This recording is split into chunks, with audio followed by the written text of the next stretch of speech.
Jelani Dorsey, Richmond Heights, Ohio. Lisa Vehe, Shaker Heights, Ohio.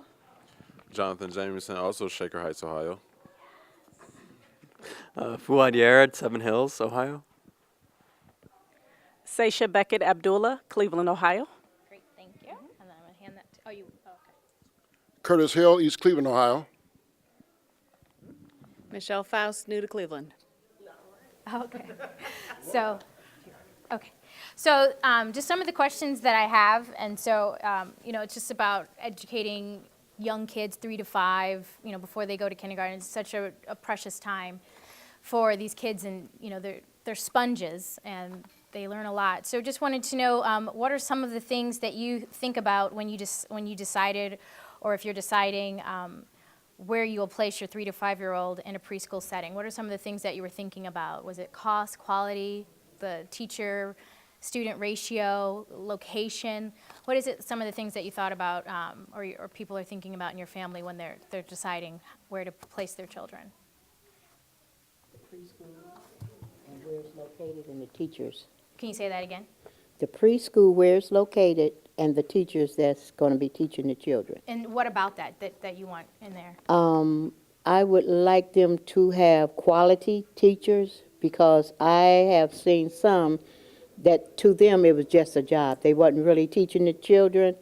And me, myself, I have great-grandchildren, and when I babysit them, I teach them their colors, their numbers. Everything we do, we count up the steps, down the steps, So I would like them to be quality teachers and teach them good.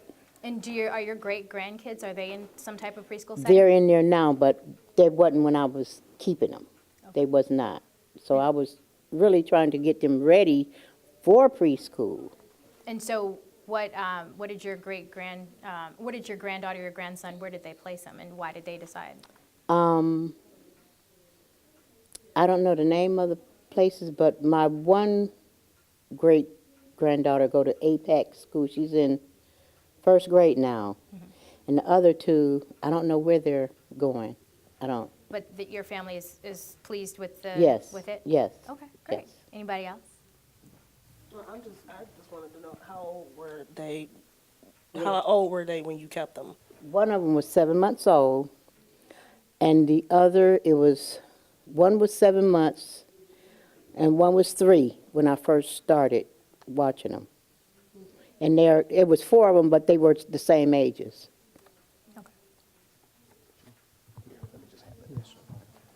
Well, it was like a pull between the entrepreneur question and this, because I'm a single man. I have 0 kids, none at all. But I'm a community outreach coordinator for Breakthrough Schools. Okay. So I was here for work, but I'm a business owner too. So I was like, do I need to be at the business one? So I'm actually fulfilling my job portion by being here. Thank you. I really wanted to be with the entrepreneur question. However, but we have a kindergarten readiness guide. So, Breakthrough Schools, they have over 11 schools, one of the top-rated charter schools in Cleveland, and the stigma with charter schools, but we won't get into that. But we have a kindergarten readiness guide that we provide. So when you said that, I almost felt obligated to come here, like I got to do it. So one of the things that she already mentioned that she does with her kindergarten or her pre-K scholar or whatever is that she counts, and it's like a long laundry list of things that parents may or may not know, like it says right here, is your child ready for kindergarten? And it's like, it has a list of 5 ways you can get your child ready, like talk with your child often, read daily, which she does, encourage coloring, work on making friends, use routines, counting, and stuff like social and emotional skills, personal needs. Like it's a math and motor. She already does some of those. So in addition to understanding that there's a good, doing your due diligence when you're looking for, daycares. I mean, you can look them up. You can talk to current families. But it just lists the things that you need to do, the specifics, even prior to you looking for a daycare. Right, and the things that you can continue to do even when they are. Yeah, why they're in, exactly. And so, that you can do at home. Yeah, so it's just like we have a complete readiness guide. So it's like we kind of equip parents to get their kids for kindergarten. And then when they do, we obviously promote our school. But, I mean, that's what I have, And so I don't have any kids, but I work in a demographic with people that have kids because I recruit kids for a living. Great. For school. So that's basically all I really Great. have. Thank you. Yep. Anybody else?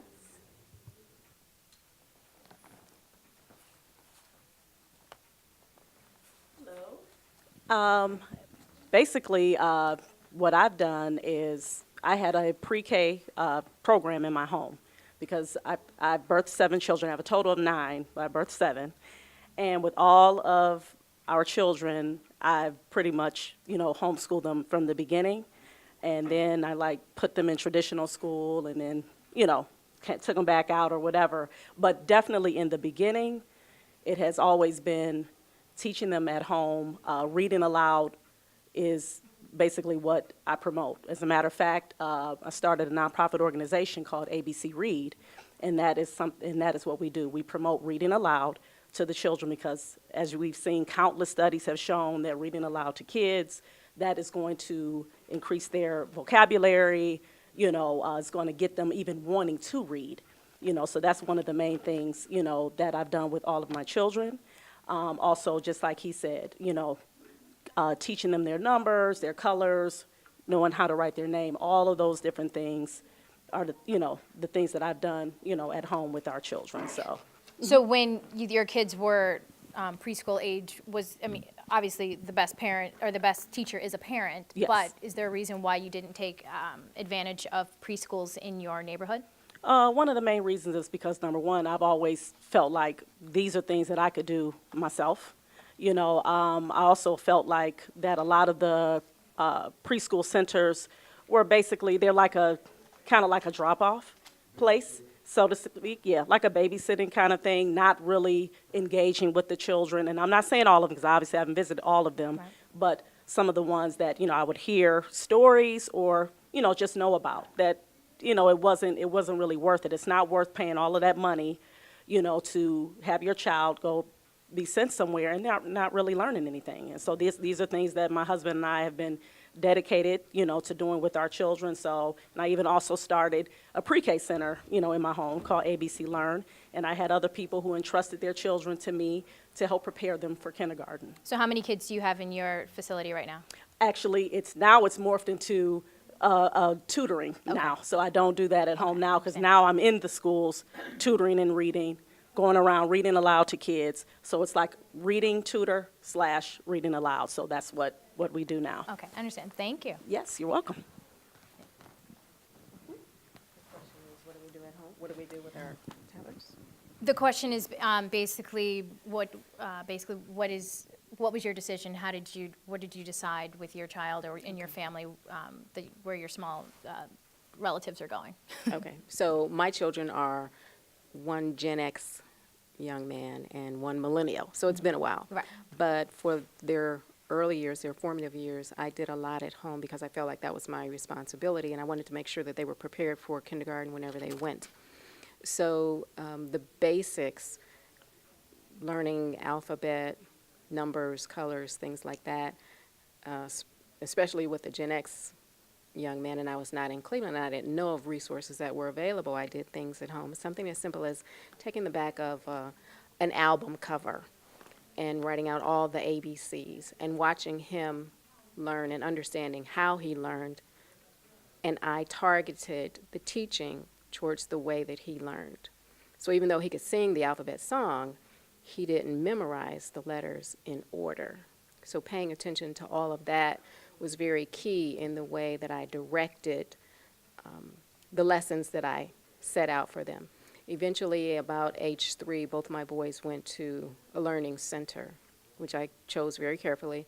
Looking at the curriculum, actually they went to the same one years apart because of how the teachers, professionally trained and licensed teachers, took the kids and led them through the learning, so that by the time they reached kindergarten, they were fairly advanced.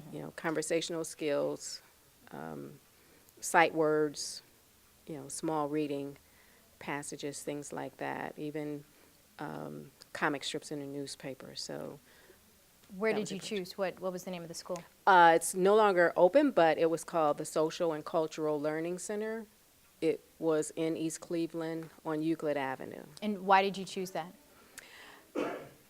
My cousin was there first with her son, but the teachers, there were 3 teachers there. All of them were professionally trained, master's degrees, early childhood education.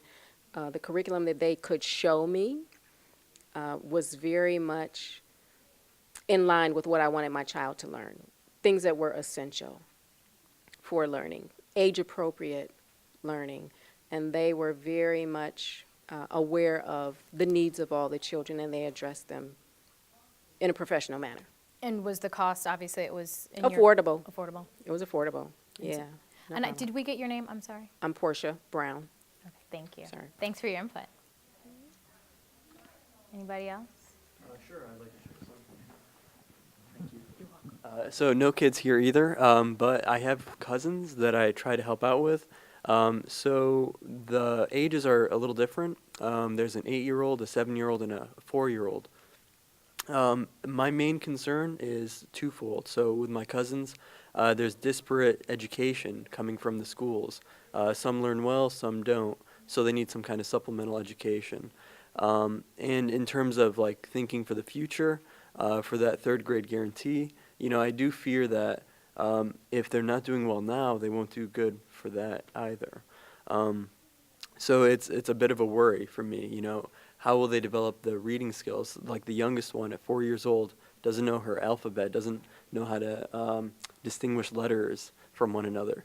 So that to me is a scary thing. So if we're saying that these are expensive babysitting places, that's pretty bad to hear. Well, what's so your cousin? Yeah. What are they doing?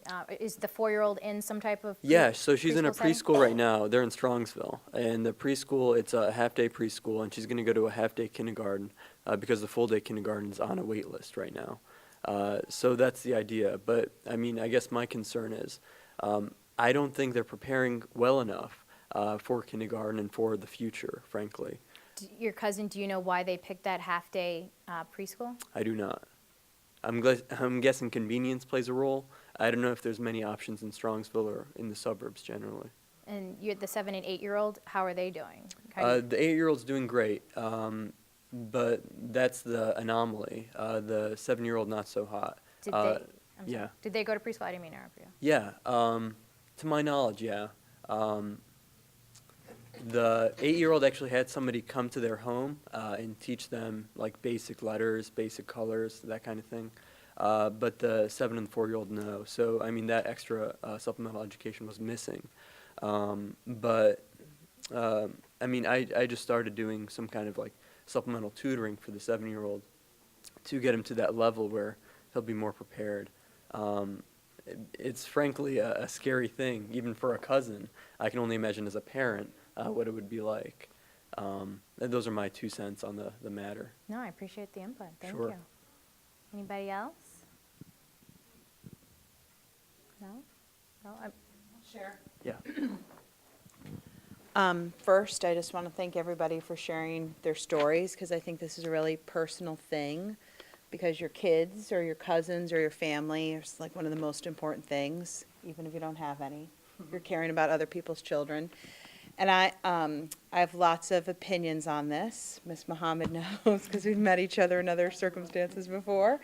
But the thing that I want to share most is related to the topic, which is that in Shaker, where I live, and I'm really here because I'm going to be president of the high school PTO, Okay. and I'm really trying to get involved and invested in my kids' school. We're starting a new early childhood program, free, for 3 and 4-year-olds before they get to the school district, and doing a lot of thinking about equity and some of the things that we notice in the achievement gap in our community, and really recognizing, you alluded to this, that it really does start young. And I think about that reading aloud or working on alphabet letters. No one knows what an album cover is, but I knew exactly what you were talking about. Thinking about who your kid is as a learner and doing colors and numbers with them and, just making it part of their day. And we notice, I'm thinking a lot about 9th graders, and I'm guessing that if you went back to those kids' report cards in 6th grade and 4th grade and kindergarten, you would be noticing some things from the get-go. And I feel like Shaker is working to put themselves out there a little bit with this early childhood program. It's funded by a different source than K-12 education, and our superintendent is thinking about early childhood. I know there's some really not so great early childhood in and around Cleveland, and then there's really great early childhood in and around Cleveland, and I hope Shaker is going to really embrace what quality looks like and recognize that what we do with 3, 4, and 5-year-olds before they get to kinder is really laying the groundwork for kids believing, I'm a reader, I'm a mathematician, I'm a scientist, I understand how nature works, I can sing you 100 songs. And I hope that happens for Shaker. I think we really need it, and as a community, we need to stand behind it with our tax dollars and our energy. So Linda, just so you Lisa. have, Lisa, I'm sorry. Yep, it's okay. I do wear glasses. It's okay. So you have a 9th grader now? I have a Or- 7th and a 9th grader. So when they were little, what did you do with them? Did you, I obviously, you did I had a full-time nanny. My husband and I have always worked full-time. We had a nanny that worked for us 50 hours a week. We lived in Chicago. We're new to the area. We moved here from Chicago. And then my kids went to the most expensive private school in Chicago. They went to the lab school where President Obama's kids went to school, and Arnie Duncan, the Secretary of Education's kids, went to school. My kids have lived a very privileged life. Just straight up. They have. They have, and they also know to whom much is given, much is expected. But I'm very lucky, and my 7th grader goes to a private Montessori school now. I'm really I've only been a public school parent for 9 months. Okay. But I'm trying to, I'm in the PTO and recognizing, and I've been a school leader and I recognize how important and how hard it is. But my kids they were read to before they were conceived. So they've heard lots of books and, and had an incredible opportunity. And that's why I'm recognizing that as a community in Shaker, this is a big, we've never had a district early childhood program. That was free, as you're saying. Yeah, in Shaker Heights. And- There's lots of quality preschool in Shaker and church preschools and family, but this is going to be run by our district. And how are they getting the word out to those who want to take advantage of this? Well, it's in newsletters, it's posted a lot of places, it's at the library. I think that there's a lot of energy and effort to bring for families who have kids in our K-4 schools that have siblings who are younger to help them find out about it. Great. Well, thanks for your input. I appreciate it. I just wanted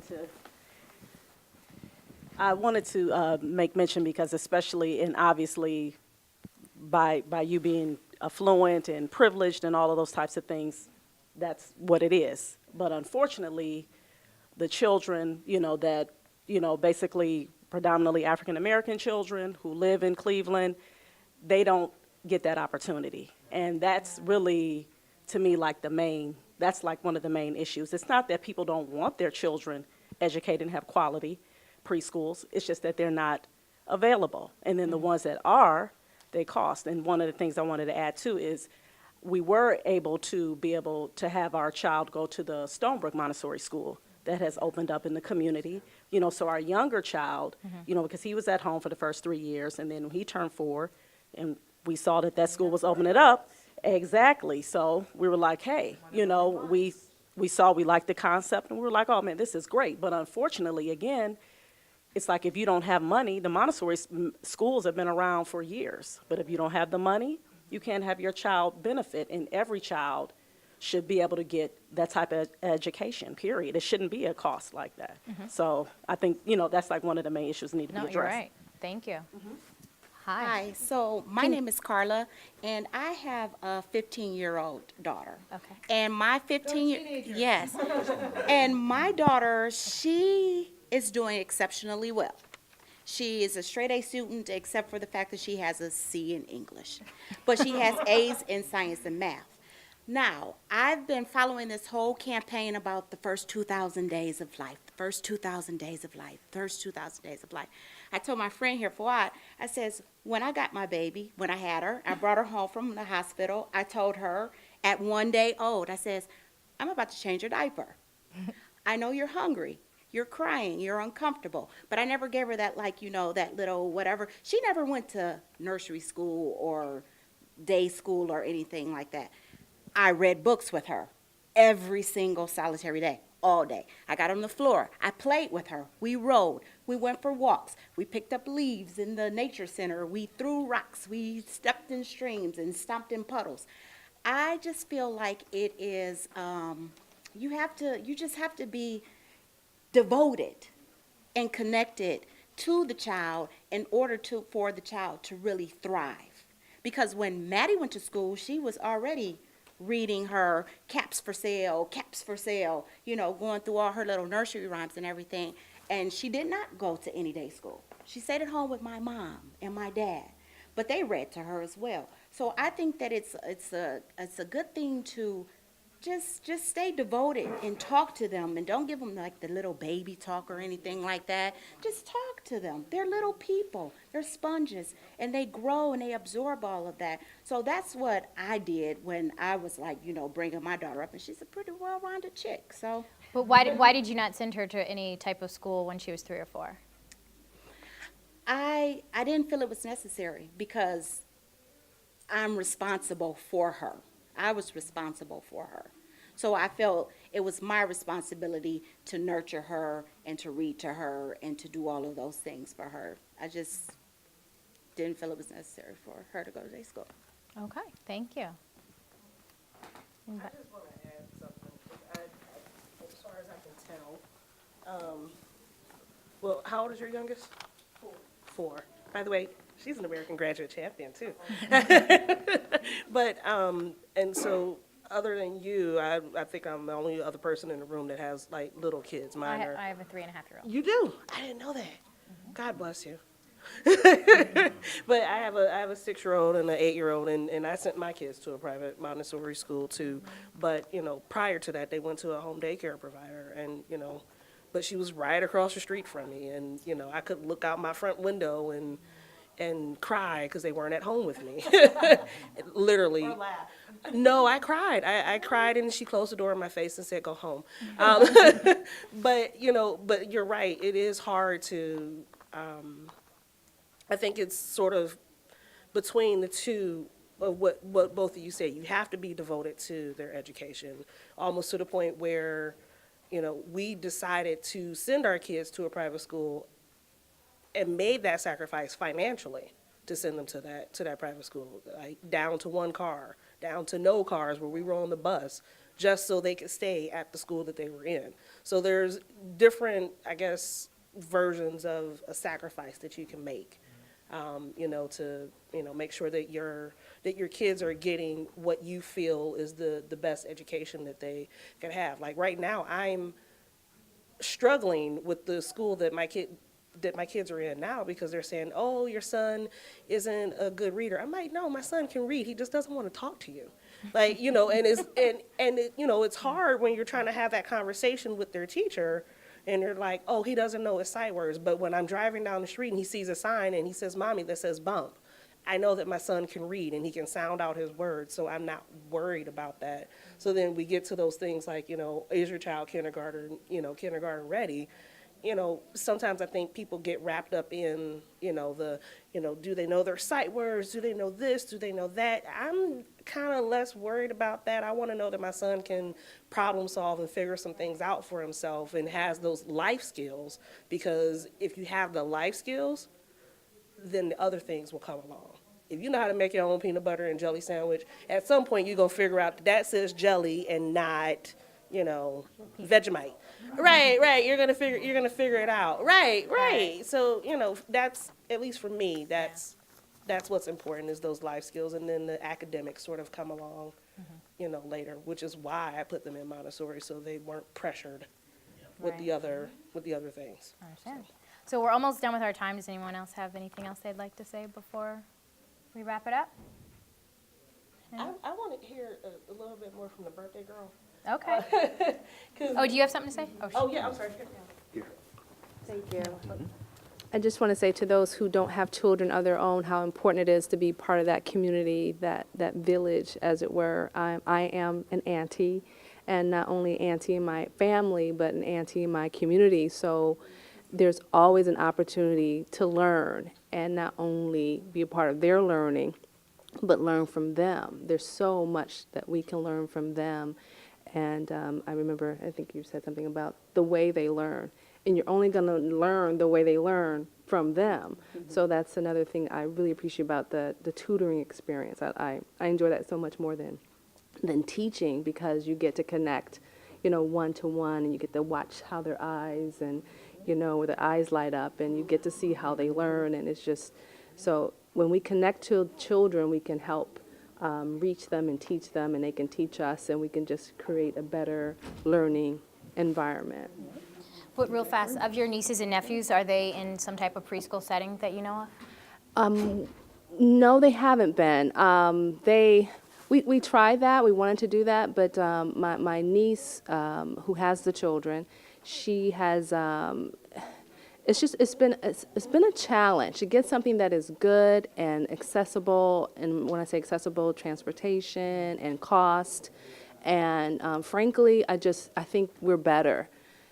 So I've done what I can, in terms of, putting some of the other things I might want, like, more money, a better car, better house, and things, because this lasts forever, So when you are building and investing in your children and in all the children, it's an investment. So, and I think we can do it better. Not to say, because there's a great number of professionals who do a beautiful job, but if you don't have access to that, you can still get quality education experience for your.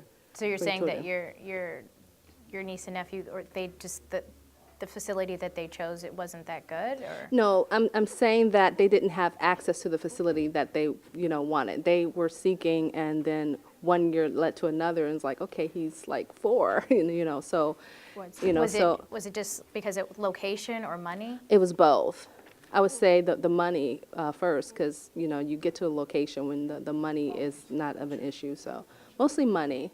They were too expensive? Too expensive, or not available, because they had some that not so expensive, but the waiting list. I'm like, okay, now he's 4, and so he'll be starting regular school. And actually, it's funny because I didn't have the conversation directly with the other auntie, but we were both concerned about him and his socialization or lack thereof, and would he be ready for schooling. And again, you had to connect back to the way he learns, and he's doing quite well. He just took a different approach to it. He's still getting there. He just took a different approach to it. Okay. So great. And then did you say your name? Can you say your name and where you're from? Kenyatta. I'm from Cleveland. Okay, great. And then I think we're wrapping up. So I just had one more quick. Okay. So we all know that I did not send my daughter to day school or preschool, but there are a lot of resources out there, because we did take trips to the library where they had reading time. We did take trips to other facilities where they had play and share. We did go down to the art museum where they had, different things like that. So that's part of it as well. It's just that you have to, like I said, once again, be dedicated. Be dedicated to that child. It's your responsibility. You brought this child into the world. Be dedicated to him or her so that he or she can thrive. Most definitely. All right, I think, is our time up? Yeah. Our time is, thank you. Thanks so much, everybody, for sharing. I appreciate it. We're going to